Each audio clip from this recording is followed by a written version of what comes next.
A Primeira Igreja Batista de Macaé apresenta Programa Semear e Vida, uma mensagem de paz, fé e esperança para transformar a sua vida.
Evangelho de João, capítulo 6.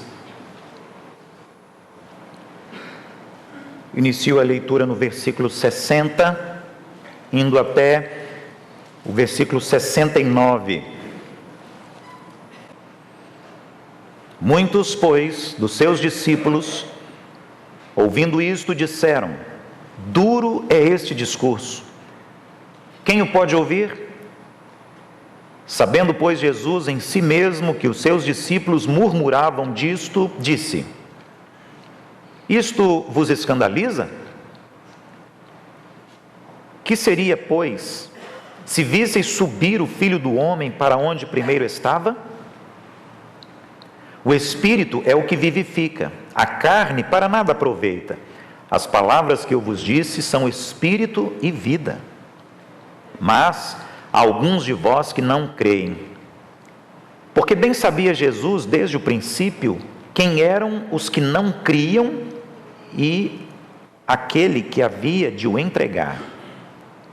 E dizia: por isso eu vos disse que ninguém pode vir a mim se por meu Pai lhe não for concedido.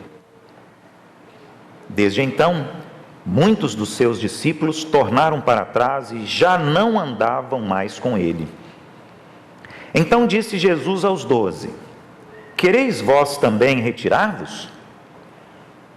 Respondeu-lhe, pois, Simão Pedro: Senhor, para quem iremos nós? Tu tens as palavras da vida eterna, e nós temos crido e conhecido que Tu és o Cristo, o Filho de Deus. Quero repetir a resposta dada por Simão Pedro, quando Jesus perguntou aos 12: quereis vós também retirar-vos? Pedro disse o seguinte: Senhor, para quem iremos nós? Tu tens as palavras da vida eterna, e nós temos crido e conhecido que Tu és o Cristo, o Filho de Deus. Irmãos, João, o apóstolo, decide registrar este momento do ministério do Senhor Jesus, e ele o fez quando estava em companhia de todos os seus discípulos, porque Jesus sabia, João sabia, os discípulos sabiam, e nós precisamos saber, que infelizmente há discípulos e há discípulos. Como alguém que esta semana perguntou assim: pastor, e aqueles que estavam entre nós e nos deixaram?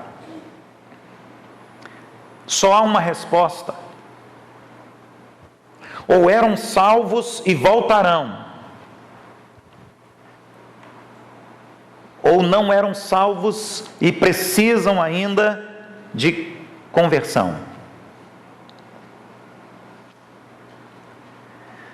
O próprio Senhor Jesus, Ele nos ensinou sobre esta realidade ao falar sobre o joio e o trigo. E nem o próprio Senhor Jesus escapou ileso deste fato. Ele esteve sempre acompanhado de milhares de pessoas. A Bíblia diz que as multidões seguiam Jesus, e só para citar um texto da Bíblia, a palavra de Deus diz que quando ele reuniu uma multidão para pregar, e depois ele milagrosamente multiplicou 5 pães e 2 peixinhos, 5.000 pessoas adultas comeram, sem contar as mulheres e sem contar as crianças e os idosos. Estima-se, portanto, que mais de 15.000 pessoas estavam ali presentes com Jesus. E assim foi em outros momentos do seu ministério. Mas no início de Atos dos Apóstolos, a palavra de Deus revela que havia em Jerusalém somente 120 pessoas reunidas no cenáculo, aguardando a descida do Espírito Santo de Deus. Sob o ponto de vista humano, e esta contabilidade tão simples, então chegamos à conclusão de que o ministério do Senhor Jesus foi um fracasso. Todavia, o que ele está dizendo nesse texto é que, infelizmente, há discípulos e há discípulos. E ele já sabia que alguns o seguiam, mas não permaneceriam, porque não tinham nascido ainda do Espírito. O Espírito, aqui no sentido de uma conversão genuína, autêntica e verdadeira, de alguém que tem uma experiência pessoal com o Senhor e que decide definitivamente entregar sua vida nas mãos de Deus. Há discípulos e há discípulos. Por isso, depois que muitas pessoas, várias pessoas, inúmeras pessoas abandonam Jesus, ele começa a ficar sozinho, e ele olha para os seus discípulos e pergunta assim: vocês também não querem desistir? Vocês também não querem sair? Vocês também não querem ir embora? Pedro, sempre Pedro, dá um salto adiante e coloca-se entre os discípulos de Jesus, olha bem nos olhos do Senhor Jesus e diz assim: nós vamos para onde? Ninguém mais tem as palavras da vida eterna, só o Senhor. E nós já cremos e sabemos que o Senhor é o Messias prometido pelos profetas do Antigo Testamento, porque o Senhor é o Filho de Deus.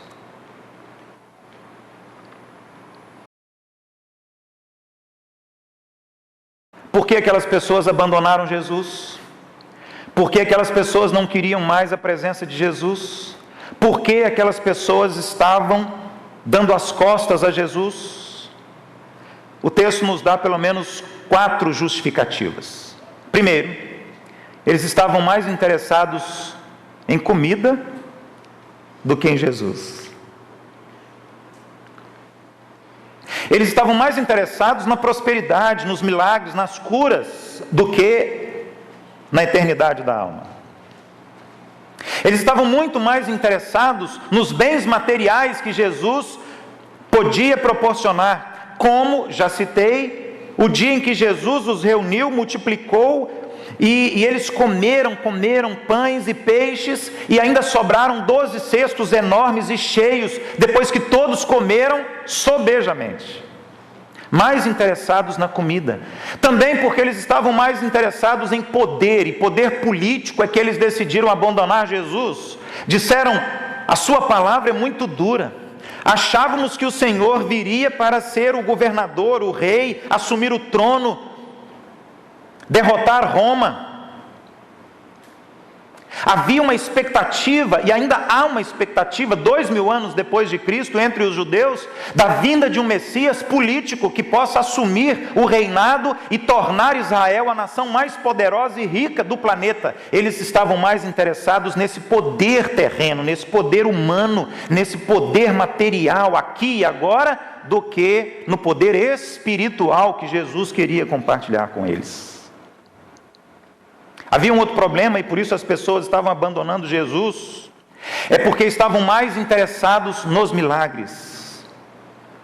Eles ficavam sabendo que Jesus estava curando os cegos, então as multidões corriam, e depois Jesus no outro lugar curava aquele que estava aleijado, e eles corriam para lá. Depois eles ficavam sabendo que Jesus foi numa outra cidade e curou pessoas que sofriam de lepra, e eles corriam para lá, e eles tinham essa expectativa: eu também quero ser curado, eu também quero ser curado, seja de uma enfermidade física ou emocional, eu também quero ser curado. Eu fiquei sabendo que Jesus está expulsando demônios, quem sabe é o meu caso, então eu quero que ele também venha sobre a minha vida para expulsar o demônio que está travando a minha prosperidade. Mas eles estavam mais interessados nos milagres e não em Jesus, e não no reino de Deus, e não nas mensagens que Jesus pregava. Então, quando eles começaram a ver que Jesus fazia um milagre aqui, outro acolá, de vez em quando, para confirmar a sua divindade, eles começaram a ficar frustrados, decepcionados, tristes com Jesus, porque eles queriam um milagre todo dia, toda hora. Eles queriam um milagre de manhã, um milagre à tarde, um milagre à noite. Quando eles começaram a perceber que os milagres de Jesus eram esporádicos e que eles aconteciam com um objetivo divino, um objetivo celestial, e que a mensagem mais intensa, mais profunda, mais abrangente e contundente dele era espiritual e tinha a ver com o relacionamento do homem com Deus, eles começaram a abandonar Jesus, porque eles queriam mais milagres, mais milagres, mais milagres, e Jesus começou a fazer menos milagres, menos milagres e menos milagres. Em quarto lugar, a decepção deles, e por isso as multidões estavam se ausentando, as pessoas estavam abandonando Jesus, deixando Jesus sozinho, é porque eles queriam que Jesus formasse uma religião, uma denominação. Eram pessoas religiosas, os judeus são extremamente religiosos até os dias de hoje. Conversava essa semana com um casal que durante algum tempo trabalhou com uma comunidade judaica em Londres, na Inglaterra, e eles estavam dizendo: pastor, eles são ainda hoje extremamente religiosos. E todas as vezes que eles percebiam que Jesus não estava vindo para trazer uma nova religião, eles se entristeciam, se decepcionavam e frustrados eles começavam a deixar Jesus, e foi isso que aconteceu.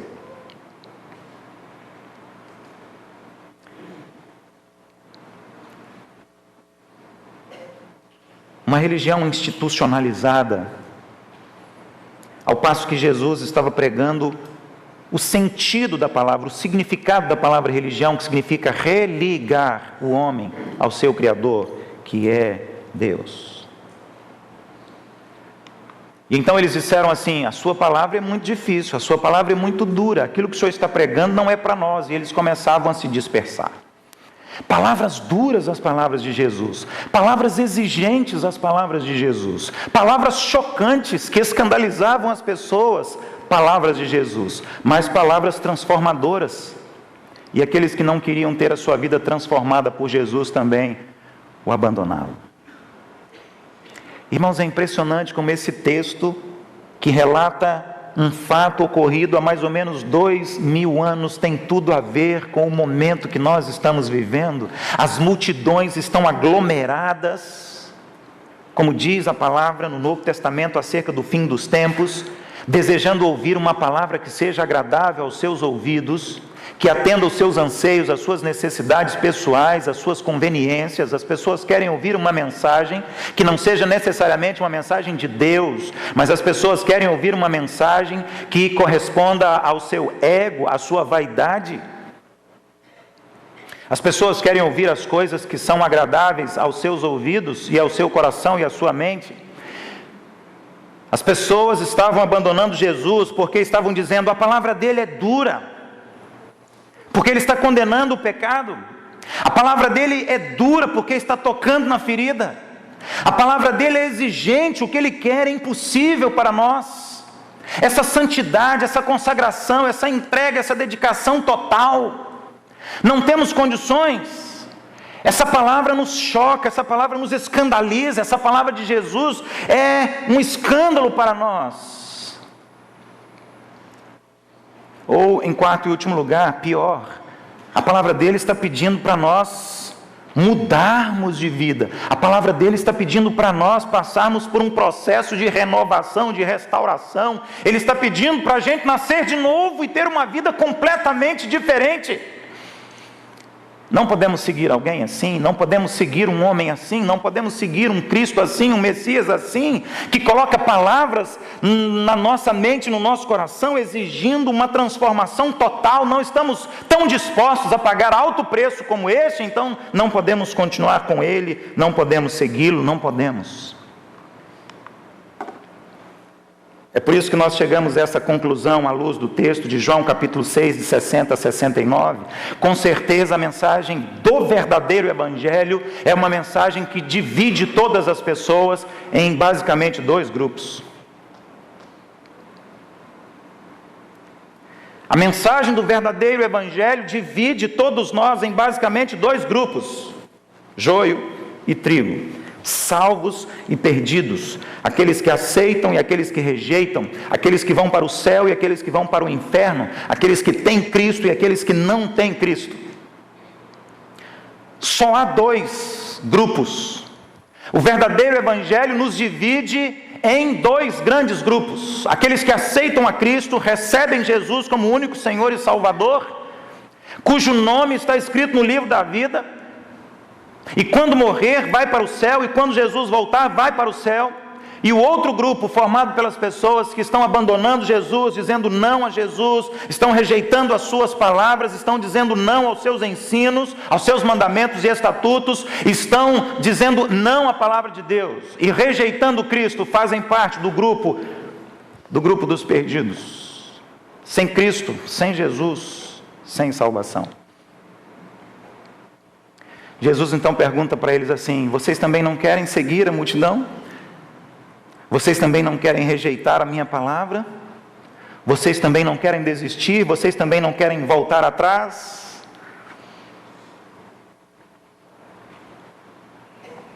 Vocês também não querem fazer parte daquele grupo? Jesus não obriga ninguém a nada. Se você quer, você fica. Se você quer, você o abandona.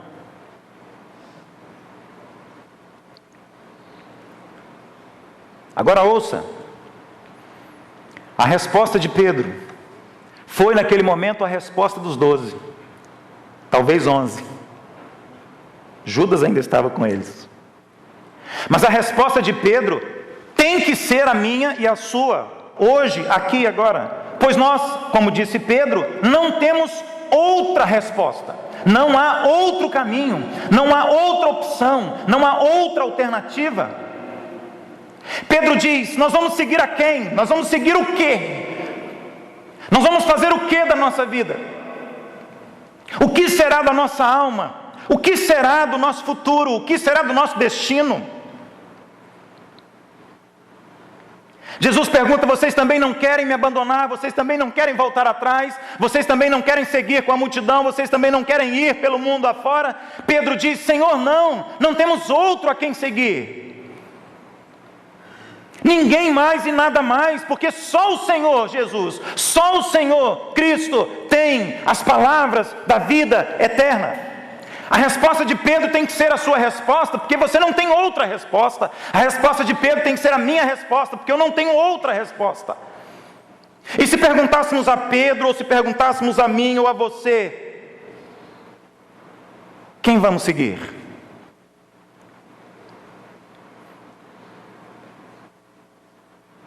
Quem preencherá o vazio do seu coração? Quem dará respostas? Quem dará respostas às ansiedades do seu coração? Quem resolverá a sua aflição e a sua inquietação de alma? Quem? Quem poderia ser caminho para você ao céu? Quem seria vida para a sua alma? Quem seria a verdade de Deus para o seu coração? Quem? Aquela resposta não foi de Pedro. Não foi. Aquela resposta não podia ser de Pedro, homem como você e eu. Aquela resposta foi dada pelo Espírito Santo de Deus na instrumentalidade de Pedro, eu creio. Porque só ele poderia dizer isso. Tu és o Cristo, o Filho do Deus vivo, e só tu tens as palavras da vida eterna. Não há outro onde possamos encontrar paz. Não há outro onde nós possamos encontrar tanto amor. Não há outro onde possamos encontrar salvação. Só o Senhor Jesus Cristo salva. Só Ele é caminho para Deus. Só Ele pode escrever o seu nome no livro da eternidade. Só Ele pode equacionar todas as dúvidas, medos, dificuldades, problemas que há na sua vida. Só Ele pode preencher o vazio, essa lacuna, esse buraco negro que há dentro da sua alma. Só Ele. Por isso Jesus disse: a minha paz vos dou. E não há no mundo ou fora dele uma paz como esta que só eu posso lhes dar.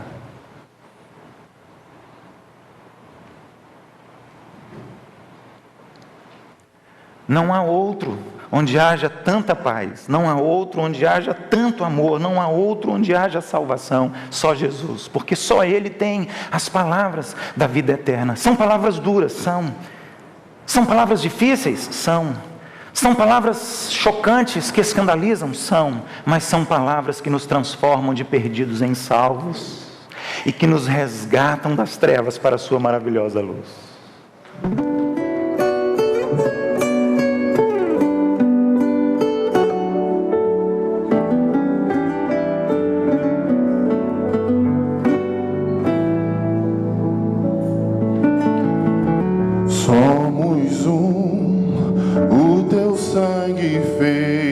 Assim,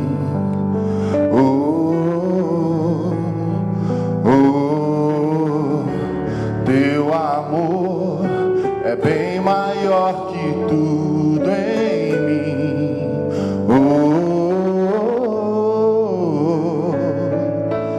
Ao descer ao mundo sem a sua glória,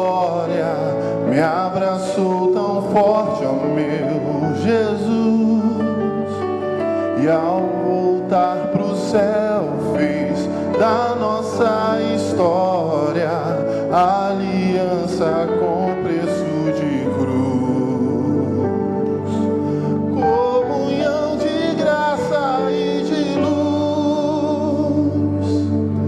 És o Rei da glória, teu trono não te separou de mim, teu sangue eternizou nossa história, nossa aliança não tem fim.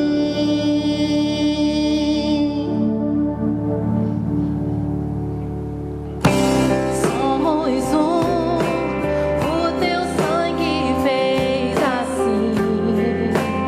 Oh, oh,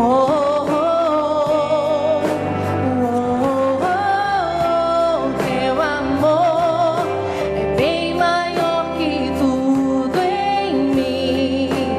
Oh, ao descer ao mundo sem a sua glória, me abraçou tão forte, ó meu Jesus, e ao voltar pro céu fez da nossa história aliança com preço de cruz, comunhão de graça e de luz. És o Rei da glória, teu trono não te separou de mim, teu sangue eternizou nossa história, nossa aliança não tem fim.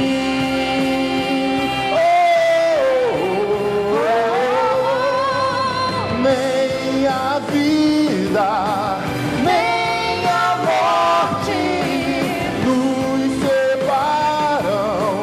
Somos um. Teu amor, Pai, me consome. Sou teu, és meu.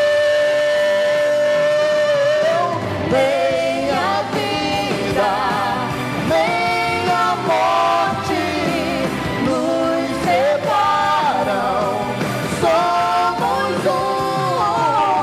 Teu amor, Pai, me consome. Sou teu, és meu. És o Rei da glória, teu trono não te separou de mim, teu sangue eternizou nossa história, nossa aliança.